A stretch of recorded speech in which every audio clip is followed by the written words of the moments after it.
Yang jawab lisan seterusnya saya ingin menjemput Yang Berhormat Tuan Lim Guan Eng Bagan. Terima kasih Tuan Ketua. Soalan nombor 2. Sila Menteri Kewangan, 3 minit. Terima kasih Datuk Yang Ketua. Untuk makluman ahli yang berhormat Bagan, kerajaan telah mengambil langkah proaktif dan segera untuk menangani krisis COVID-19, terutamanya dalam memenuhi keperluan sistem kesihatan awam, membantu rakyat yang terjejas dan menyokong kelangsungan perniagaan. Pada tahun 2019, Yang Berhormat Bagan telah membentangkan Belanjawan 2020 dengan peruntukan sebanyak RM297 bilion, di mana sasaran defisit adalah sebanyak 3.2% daripada KDNK. Walau bagaimanapun, susulan penularan wabak COVID-19, kerajaan telah meningkatkan perbelanjaan kepada RM314 bilion pada tahun tersebut, menyebabkan defisit meningkat kepada 6.2%. Oleh kerana situasi COVID-19 ini bersifat dinamik, adalah wajar bagi kerajaan untuk sentiasa berwaspada terhadap perkembangan semasa.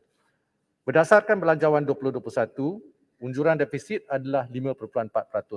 Namun, kerajaan telah mengambil pendirian naskah fiskal yang mengembang atau dengan izin expansionary fiscal policy dalam mengatasi krisis COVID-19. Oleh itu, defisit untuk tahun ini dijangka mencecah antara 6.5 hingga 7%. Setakat 15 September, jumlah peruntukan sebanyak RM322.5 bilion di bawah Belanjawan 2021 sejumlah RM216 bilion atau lebih daripada 66% telah dibelanjakan seperti yang dirancang. Di samping Belanjawan 2021, kerajaan juga telah mengumumkan 8 pakej bantuan dan rancangan ekonomi bernilai RM530 bilion yang berangkumi kedua-dua langkah fiskal dan juga bukan fiskal. Melalui pemantauan, setakat 24 September 2021, lebih dari RM330 bilion atau lebih kurang 62% telah dilaksanakan memanfaatkan 20 juta rakyat dan 2.4 juta perniagaan. Bagi menampung suntikan fiskal tambahan khusus untuk menangani krisis COVID-19, kerajaan telah membiayai langkah pakej-pakej ini melalui kumpulan wang COVID-19.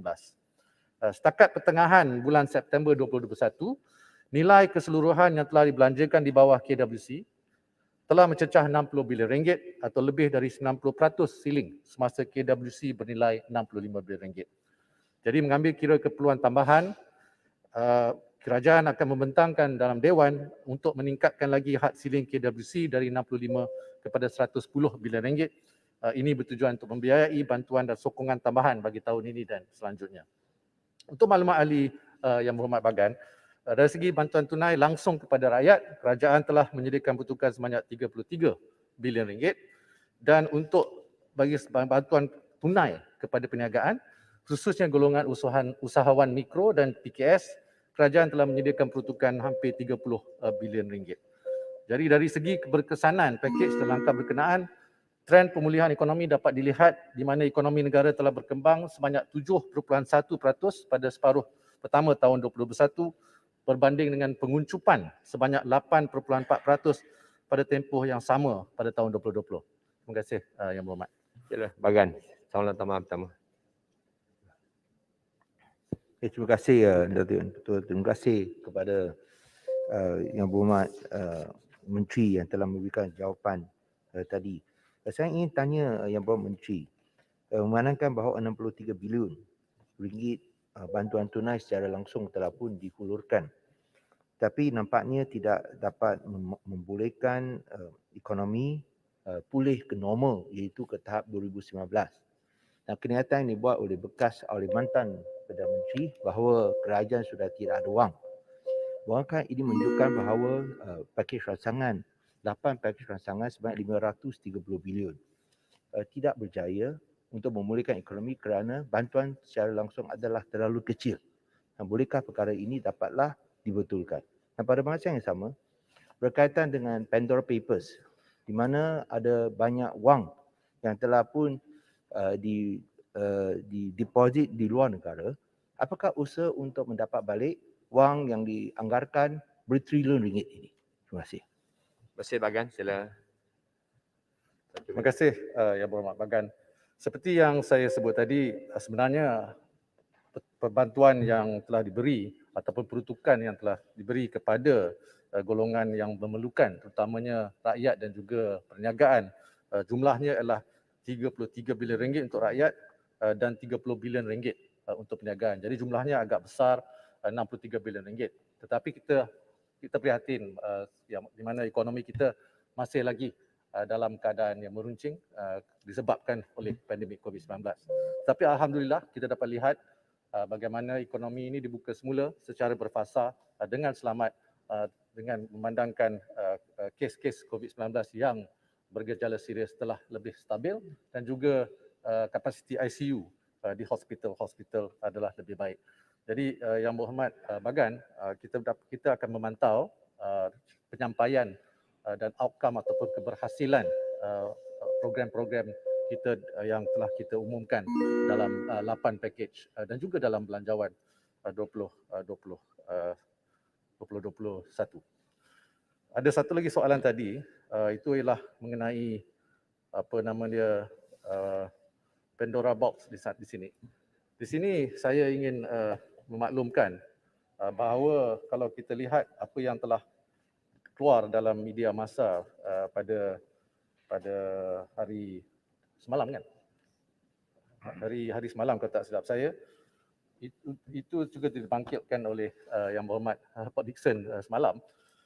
Kita di Kementerian Kewangan ingin mengingatkan bahawa penyiasatan yang dibuat oleh ICIJ ataupun International Consortium of Investigative Journalists, ya, ICIJ, melibatkan kebocoran rekod sulit 14 penyedia perkhidmatan luar pesisir ataupun offshore yang memberikan perkhidmatan profesional kepada individu atau syarikat untuk menubuhkan shell company, syarikat amanah, yayasan atau entiti lain yang membuka akaun di negara-negara yang mempunyai kelemahan dalam perundangan kewangan. Tapi kita bukanlah salah satu negara yang mempunyai kelemahan begitu. Sebagai makluman, sektor kewangan di Malaysia dikawal selia oleh Bank Negara Malaysia melalui Akta Perkhidmatan Kewangan 2013 ataupun Akta 758 dan Akta Perkhidmatan Kewangan Islam 2013 atau Akta 759. Manakala aktiviti kewangan luar pesisir dikawal selia oleh Labuan Financial Services Authority ataupun Labuan FSA melalui penguatkuasaan Akta Perkhidmatan Kewangan dan Sekuriti Labuan 2010, Akta 704 dan juga Akta Perkhidmatan Kewangan dan Sekuriti Islam Labuan 2010 ataupun Akta 705. Di bawah undang-undang sedia ada, Kementerian Kewangan ingin menjelaskan bahawa mana-mana individu boleh membuka akaun dengan mana-mana bank berlesen, ya, termasuk akaun luar pesisir. Walau bagaimanapun, semua pelanggan yang membuka akaun di bank berlesen yang dikawal selia oleh bank negara atau akaun di bank luar pesisir yang dikawal selia oleh Labuan FSA hendaklah lulus proses usaha wajar. Lulus proses yang dikawal selia ini mengenai customer due diligence ataupun usaha wajar pelanggan. Seperti yang disyaratkan di bawah Akta Pencegahan Pengubahan Wang Haram dan Pencegahan Pembiayaan Keganasan dan Hasil daripada aktiviti haram ataupun yang lebih mudah Akta AMLA, Akta 613 dan juga perundungan subsidinya. Terima kasih Yang Berhormat Bagan. Setuju. Betul. Soalan tambahan, setuju. Yang betul. Terima kasih Menteri. Soalan tambahan yang kedua saya jemput Yang Berhormat Rompin. Terima kasih Tuan Yang Ketua. Bolehkah Yang Berhormat Menteri menjelaskan sekiranya terdapat keperluan tambahan di mana kerajaan perlu membantu rakyat dan perniagaan yang masih terkesan? Adakah kerajaan mempunyai sumber keuangan? Ya? Dan dari manakah ini akan diperolehi? Terima kasih Tuan. Sila Menteri, 1 minit. Terima kasih Yang Berhormat Rompin. Terima kasih. Seperti yang telah dijelaskan tadi, kerajaan sentiasa komited bagi memelihara kesejahteraan rakyat dan juga kelangsungan perniagaan. Pendekatan ini terbukti dalam 8 pakej bantuan dan rangsangan ekonomi yang telah dilaksanakan semenjak wabak COVID-19 ini melanda negara. Suntikan fiskal yang berkaitan dengan pakej bantuan tersebut dibiayai melalui Kumpulan Wang COVID-19 KWC. 4 pakej pertama prihatin pakej tambahan penjana dan juga kita prihatin yang diumumkan bersama dengan belanjawan 2021 melibatkan suntikan fiskal sebanyak 65 bilion ringgit. Jumlah ini selaras dengan had ceiling yang telah diluluskan oleh Parlimen pada hujung tahun lepas. Mengambil kira keperluan bantuan yang diumumkan pada tahun 2021 serta keperluan tambahan yang untuk membantu rakyat dan menyokong kelangsungan perniagaan, kerajaan akan membentangkan pindaan kepada Akta Langkah Sementara Pembiayaan Kerajaan Penyakit COVID-19. Kita nak tingkatkan had ceiling ni daripada 65 kepada 110 bilion ringgit dan juga meningkatkan had hutang statutory kerajaan daripada 60 kepada 65% daripada KDNK. Pindaan tersebut akan memberi kerajaan ruang untuk memperuntukkan bantuan tambahan untuk hujung tahun ini dan selanjutnya untuk tahun 2022 demi membantu rakyat yang terkesan, ya, terutamanya golongan rentan serta perniagaan yang terjejas.